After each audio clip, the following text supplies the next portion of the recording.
Basically, I miss this kind of content where the reseller is sitting down here just sharing experiences on different things that he or she might have discovered about eBay, not necessarily showing us what I've sold. And because I miss this kind of content, this was the classical content I was watching back in the days when I was still trying to get into eBay. The reseller comes out, sit down, basically just talk about the things that he or she has noticed, what is working, what is not working. Generally just discuss with the audience, kind of like a community. Just imagine you sitting down with your friend, and you're not going to sit down with your friend and every minute you're going to be saying, this is what I saw, this is what I saw, this is what I saw. It's going to be boring, and your friend is just not going to want to be with you at some point, because there's going to come that time he or she just wants to listen to something that is just like a normal conversation, not something that is kind of pre-planned, pre-arranged.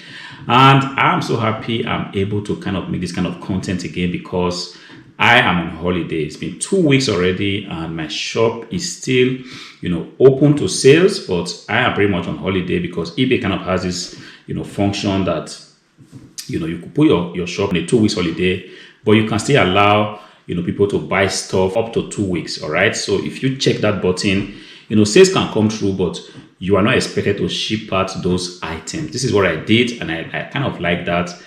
So in this time that I'm not actively shipping out things, I kind of realized that it's so much fun to make these kind of videos, not necessarily, showing you guys what I've sold or telling you how much a piece is sold, or, talking about, a return that was sent back to me by a customer. And because of that, I'm so happy.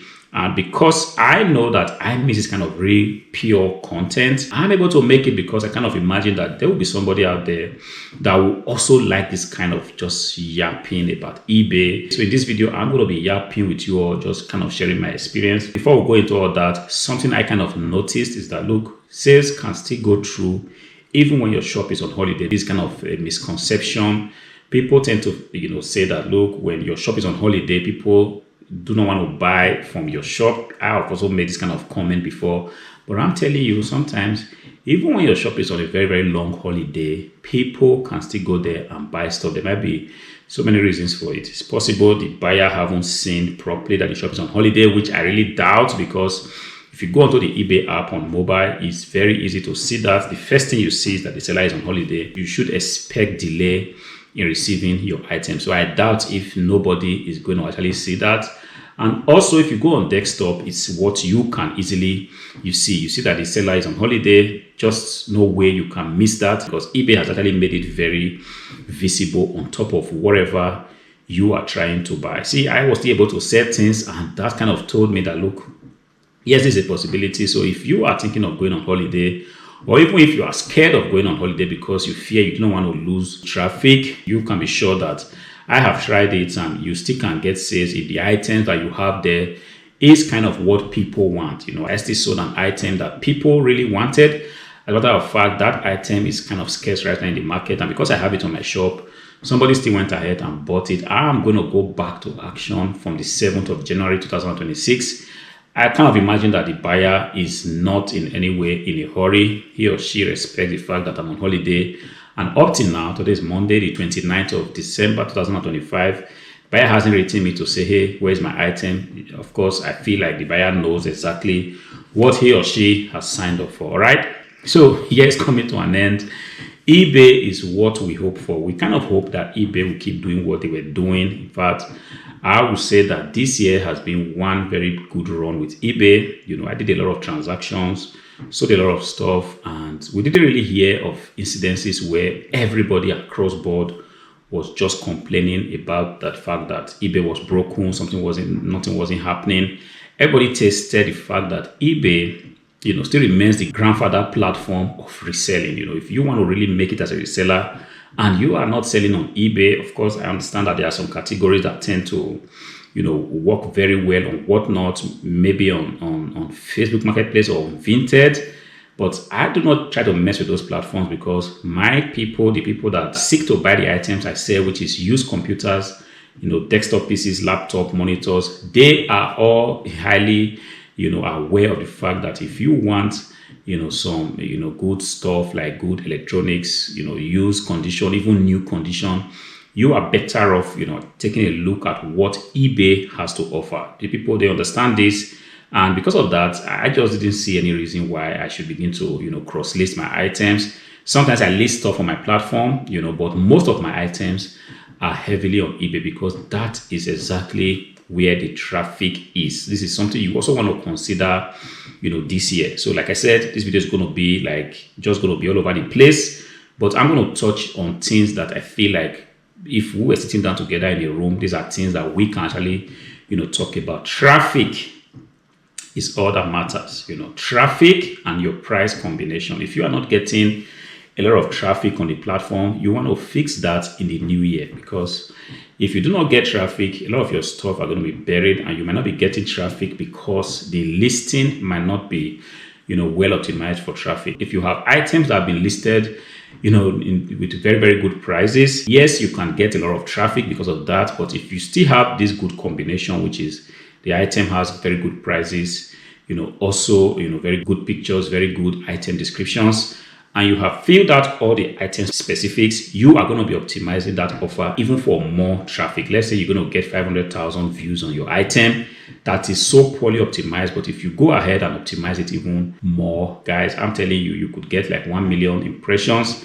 And the more people are looking at your item, definitely people might want to consider buying from you. And the more, the algorithm says that people are kind of interested, they are clicking on your item, they're taking a look, they are ultimately going to keep pushing it until that item sells. You see, eBay is everywhere. They're on Facebook, they're on Instagram, on YouTube, pushing out our offers so that potential buyers will see them. You have to optimize a lot of your offers for traffic. Long time ago, I used to be that shabby, eBay reseller. I thought quantity was the name of the game. You see, I almost burnt myself out. As a matter of fact, I think I really had several episodes of burnout. I'm not this kind of person that experiences burnout and I'll go sit down in one place, shut my shop, not doing anything. So many times I had to push through, this burnout. And this was the time where I really was optimizing for quantity because I thought quantity was the name of the game. But right now, quality is what my focus is on. See, back then I used to sell everything, power supplies, graphic cards, just name it, cables, everything. I was constantly listing items, listing without end. Maybe it was like a job. As a matter of fact, it's a job, I kept doing everything. Sometimes because I wanted to optimize for quantity, to get out as many items as possible. You see, the quality of my listings just kept dropping. 2 days ago, I was on my computer trying to clean up things, prepare myself for the new year. Because if you want to win at something, preparation is a very major part of that winning process. If you spend a lot of time preparing yourself, you are already going to be like 50% into winning. You see, this is exactly what I have been doing. Even though I'm on holiday, I'm still trying to, prepare stuff, make sure my listing template is up to date, make sure, all my prompts on ChatGPT are optimized, make sure the pictures that I need, they are well stored in different folders so that each time I want to, put up an offer, I can do it, with the speed of light. I've been optimizing those things. I've been taking a look at the pictures I do not need anymore. The beauty of what I sell is that they are pretty much replenishables. If I have a Dell Optiplex PC to sell, I will definitely get it again. So I do not have to keep making pictures without end. And if you want to live in this business, of course, we all have different situations of life. Some of us have families, some of us have jobs. Some of us do not have this kind of environment to work like we want it. But if you want to live and keep doing this business for a very long time, at some point, you have to think of, selling replenishables or developing a system where inventories will just come to you. It is just what it is. Of course, you want to go the other way of constantly, going out to look for stuff, constantly driving around, constantly bringing items in, cleaning them, making pictures. This is also a way, but I'm just telling you, after doing more than 10 years, that if you want to really do this business for a very long time, you might want to think of optimizing your processes such that you, first of all, want to sell replaceable items, which are items that you can keep getting over and over and again, or items that you do not necessarily have to go out to look for. The process of the items coming to you, you want to work on those areas. Back to my PC. Yes, I was cleaning up the PC, taking a look at old pictures. I was shocked to find some old pictures that I was making just in the beginning of me starting these things. Pictures were so poorly made, bad lighting. I wasn't really showing all the angles because at the time, like I said, I was optimizing for quantity. But right now, quality is the name of the game. Go to my eBay shop now. Every item that is listed there has been carefully photographed. I said computers will necessitate that I have to have a minimum of 4 angles, to this particular listing: the front view, side view, both sides, and sometimes the top of it. I do not really tend to concentrate on the top. Just the side panels and the front and the back is just enough for any potential buyer to make a decision. Because of that, I have taken pains, time, and energy to really make sure that I nail my pictures in. Something I kind of realized too late was that, look, your iPhone, that little device that you have on your hand, can sometimes make even better pictures than the traditional camera. When I started in the beginning, I was struggling to use my camera at the time. It was a Sony ZV-1. I didn't notice what the problem was. It was later on I realized that camera was so bad when it comes to low light. That camera wasn't doing it in low light situations, and it was just making pictures kind of look darker. Didn't know how to fix them. I kept using it, but later on, out of sheer convenience, because sometimes you want to set up your camera, the battery is weak, you want to charge the battery and other stuff just takes a lot of time. Out of sheer convenience, I stumbled upon the fact that my iPhone could also be used to make photographs. The only problem I have now with the iPhone is that the memory has been full for a very long time. I still have to buy a kind of cloud storage to fix that. But with my iPhone, I pretty much make every product photo I need, and it has been amazing. It has cut off a lot of bottlenecks to my business processes. Something that you also want to take a look at in the new year. If you have a process that is kind of slowing you down, you using a camera, to try to make photos, or you having to photograph an item in very bad lighting situations, you want to change that.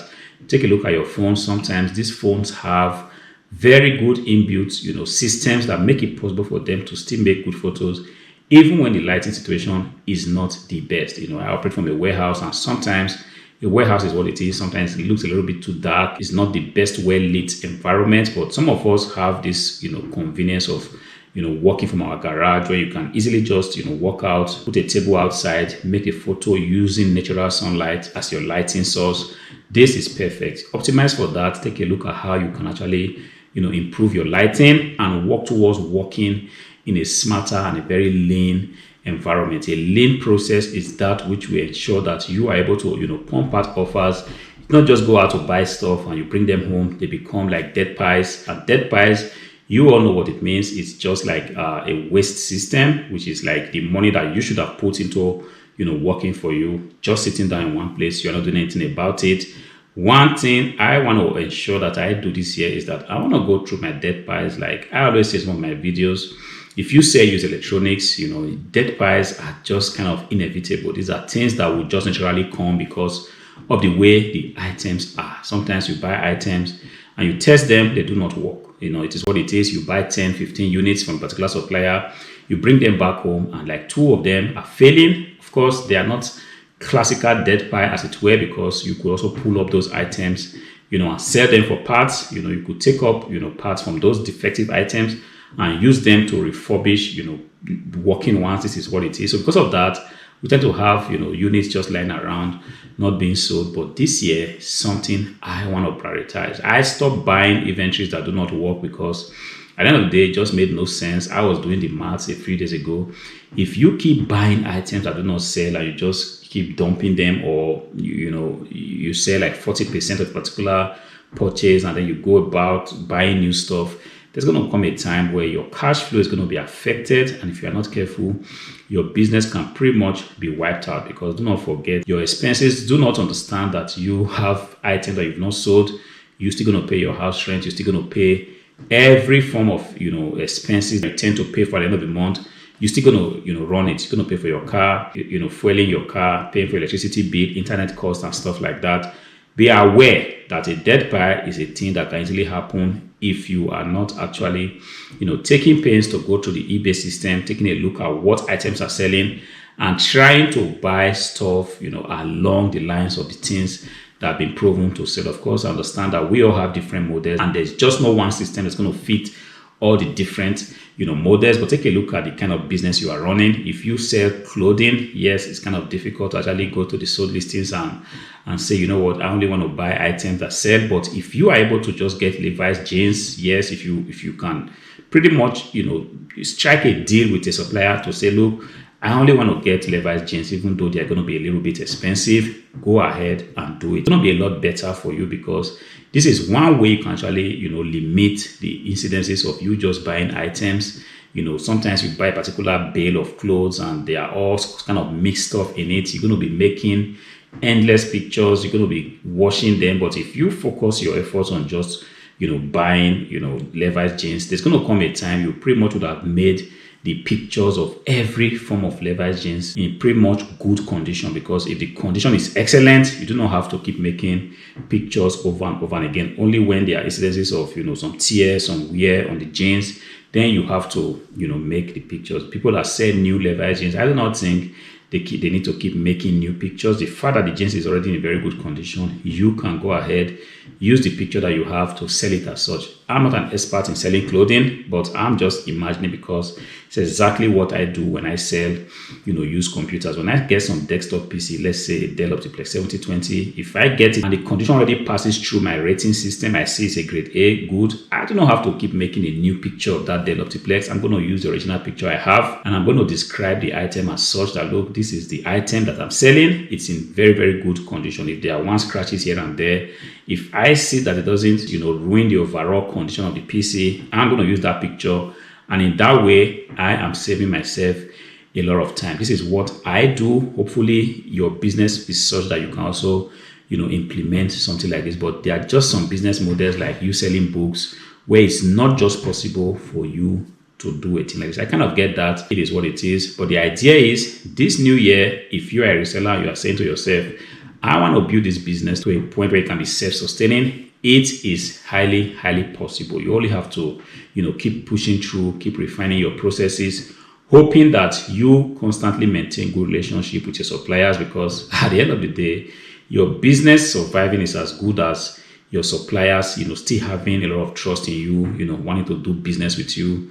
Do not jeopardize that relationship, because this is pretty much all that matters. If you suffer a major loss, which is your supplier suddenly cuts off on you, perhaps the supplier moves elsewhere and you do not have access to buying anymore, your business is going to suffer a lot, because it also happened to me just last year and the year before. One of my major suppliers, for one reason or the other, wasn't getting the inventories that they used to receive, and because of that, I also felt a little bit of that. But luckily for me, I do not rely on one supplier. This is also something that you also want to pay attention to. Relying on one supplier is a very bad thing. Even when things are working perfectly, you want to ensure that you have a backup kind of supplier, somebody that you still can call up and buy some inventories here and there. Because if you continue to buy from just one supplier, you do not, develop other network, kind of see what other people are doing and how you can also buy things from somewhere else. The day your main supplier is going to throw in the towel, that day your business is also going to be suffering. I do not want that to happen. So as you prioritize, other areas of your business this new year, guys, also do a lot in trying to build relationships. Sometimes building relationships doesn't necessarily mean that you already have to commit in terms of cash. You can just go ahead to ask some questions. Guys, what is your process like? How do you ship items? I have a plan of eventually buying from you guys. Just want to know the kind of items you have and what your conditions are and stuff like that. Or how can I be a good reseller to your product? If you spend time building this kind of relationships, sending this kind of emails and receiving these emails, and even going ahead to reply and be honest and say, look, I'm just trying to look around and see what a potential source will be for me, and I found your company. I want to know about what you are selling and how you sell your items and stuff like that. It will help you to have a backup plan. So in the event where your supplier kind of makes a decision that see to it that you do not get items to sell, you already have potential sources that you can actually go on to buy stuff. Let me know what your plans are for the new year. Go to the comment section, write me up. It will be a good thing to read your comments, and definitely I'm going to be replying to it. Until I see you again in the next one, peace.